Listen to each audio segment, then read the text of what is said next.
So, good morning students. Today in fundamental unit of life in class 9th, we will study about the vacuole. After the endoplasmic reticulum, we have touched the last topic, endoplasmic reticulum and nucleus.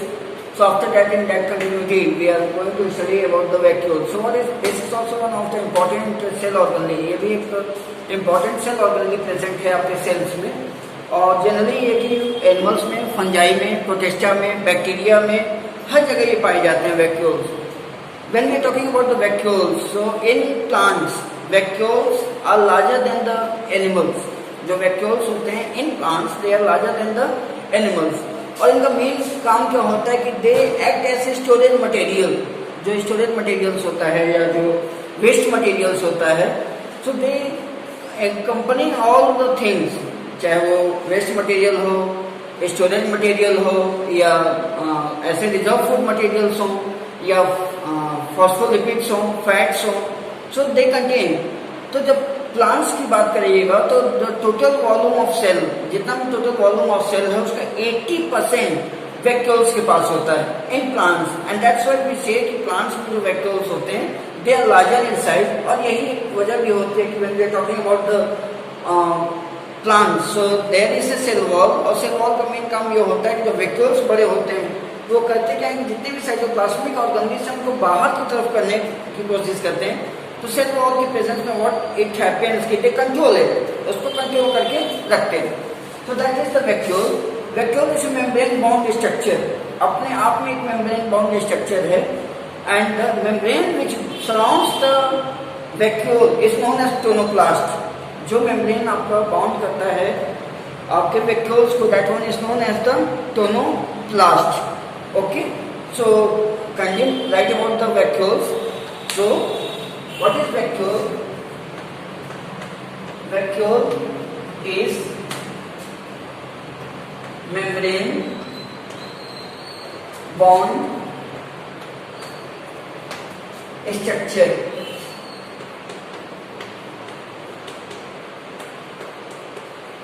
They are larger in size in plants and smaller in animals. They store food materials,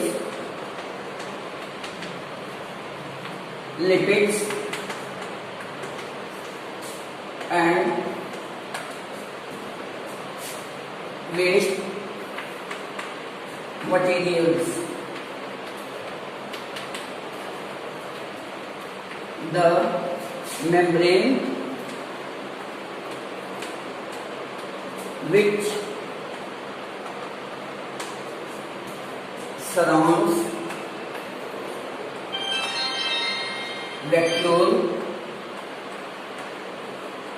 is called tonoplast.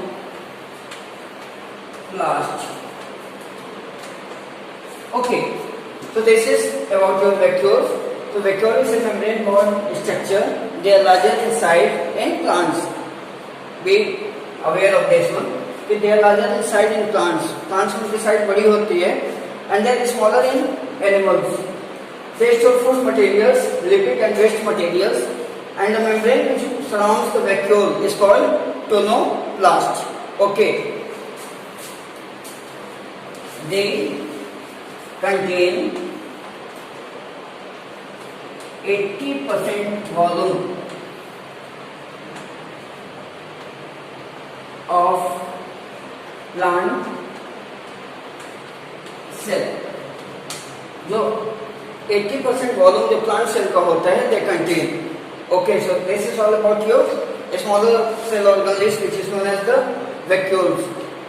Which one is known as vacuole. So kindly note down in your fair copy. So we can go to the next topic.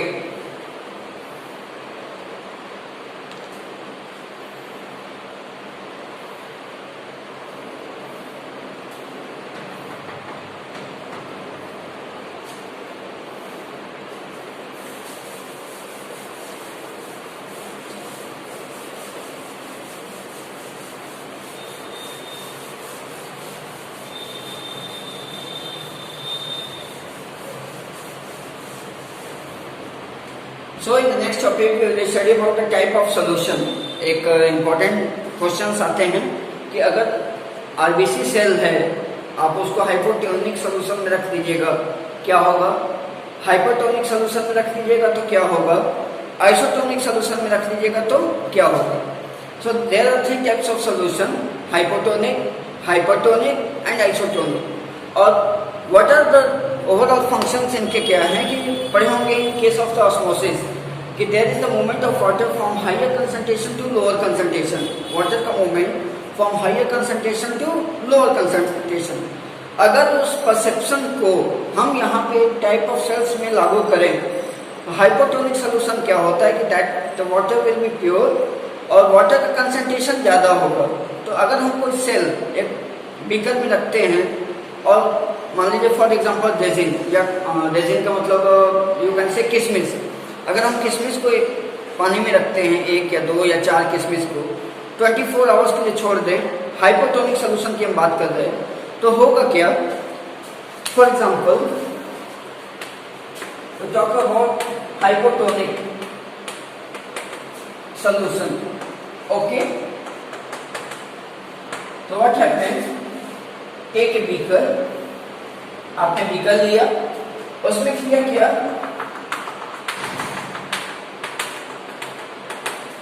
you put pure water, ठीक है.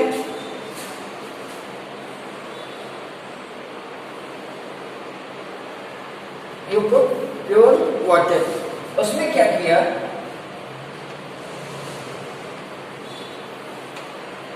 आपने कुछ resins रख दिए या you can say कि आपने किशमिश रख दिया.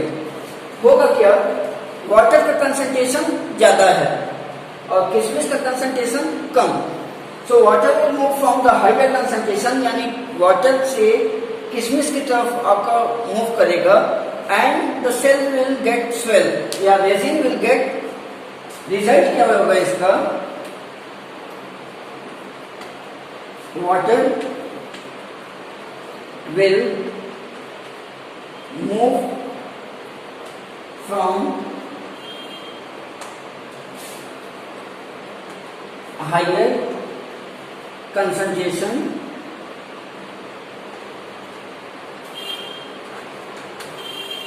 to lower, ठीक है. और जब हाइयर कंसंट्रेशन से लोअर कंसंट्रेशन की तरफ मूव करेगा तो सेल क्या होंगे, सेल स्वेल करेगा. हाइपोटोनिक सोल्यूशन में होगा क्या, हायर कंसंट्रेशन वाटर में है और लोअर कंसंट्रेशन आपका रेजिन में है. तो हायर कंसंट्रेशन से लोअर कंसंट्रेशन की तरफ वाटर मूव करेगा एंड उस केस में क्या होगा, during hypotonic solution the cell will get swell. तो अगर आपका क्वेश्चन आता है कि आरबीसी सेल को हम रेजिन भूल जाते हैं, अगर आरबीसी सेल को हम वाटर में रखते हैं, what will happen, the water will move from the higher concentration to lower concentration और आरबीसी आपका स्वेल करेगा. Kindly make this diagram in a fair copy.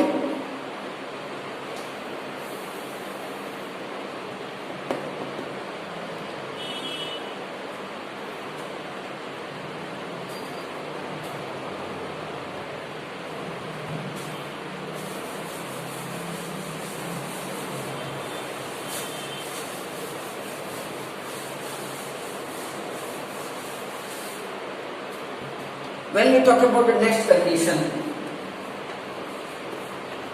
hypertonic solution. Okay. Again in this experiment, आप करिए क्या, take a beaker,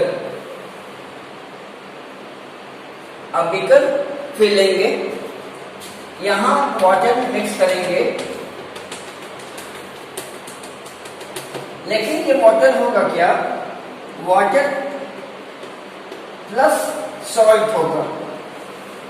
जब ये water plus salt होगा, what will be, they will be lower concentration. ये ध्यान रखिएगा कि जब आप वाटर में सॉल्ट को मिला देंगे तो वाटर का कंसंट्रेशन आप करेंगे क्या, लोअर कर देंगे। क्लियर। अब इसमें भी आप रेजिन रखिए, ठीक है, इसमें भी आप रेजिन रखिए। लेकिन ये रेजिन क्या होगा कि जब आप रेजिन यहाँ पे रखेंगे हाइपरटोनिक सॉल्यूशन में, तो this resin will act like a higher concentration. ये रेजिन आपका काम क्या करेगा, just like a higher concentration. और जब अगेन आप पढ़े हैं कि in osmosis the water particles of the substance move from the higher concentration to lower concentration. तो अब क्या होगा इस केस में कि रेजिन से जो भी कंपोनेंट्स उनके हैं वो मूव करेंगे towards the water mix with salt. और उस केस में क्या होगा, सेल श्रिंक करेगा। इस केस में क्या होगा, सेल श्रिंक करेगा।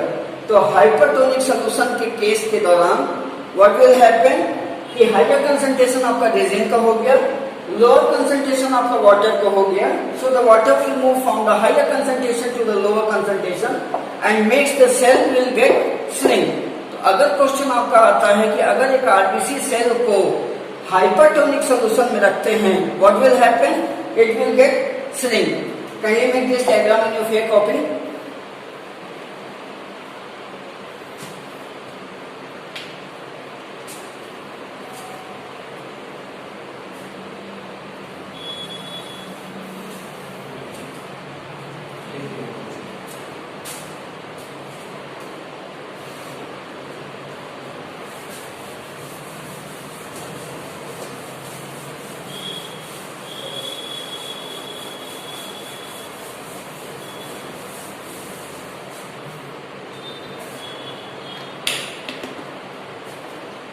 Last type of the solution is isotonic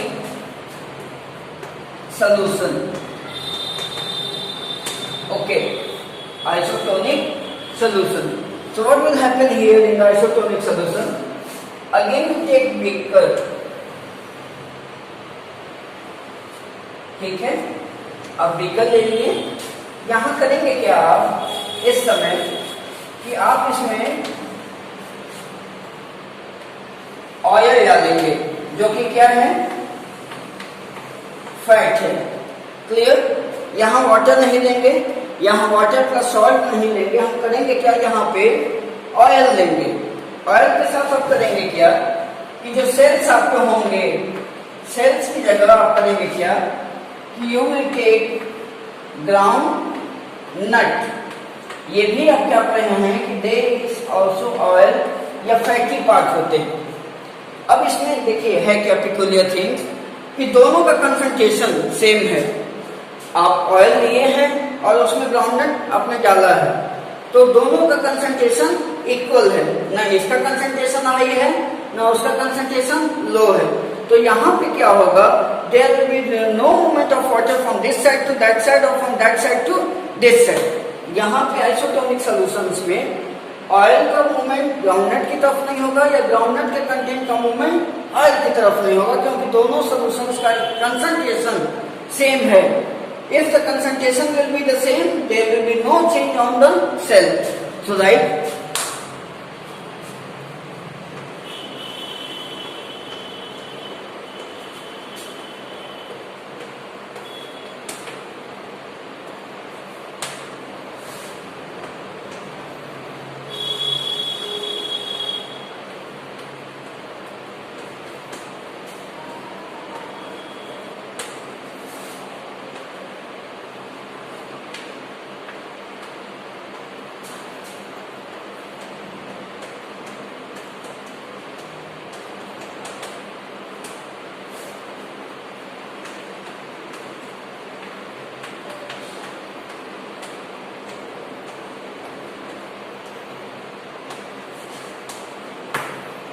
यहाँ पे आपका आइसोटोनिक सॉल्यूशन में क्या होगा, there will be no change. So this is the three type of solutions hypertonic में सेल स्वेल करेगा, हाइपरटोनिक में सेल श्रिंक करेगा, and isotonic में there will be no change. This is all about your today class. Thank you and have a great day ahead. Kindly note this down into your copy also.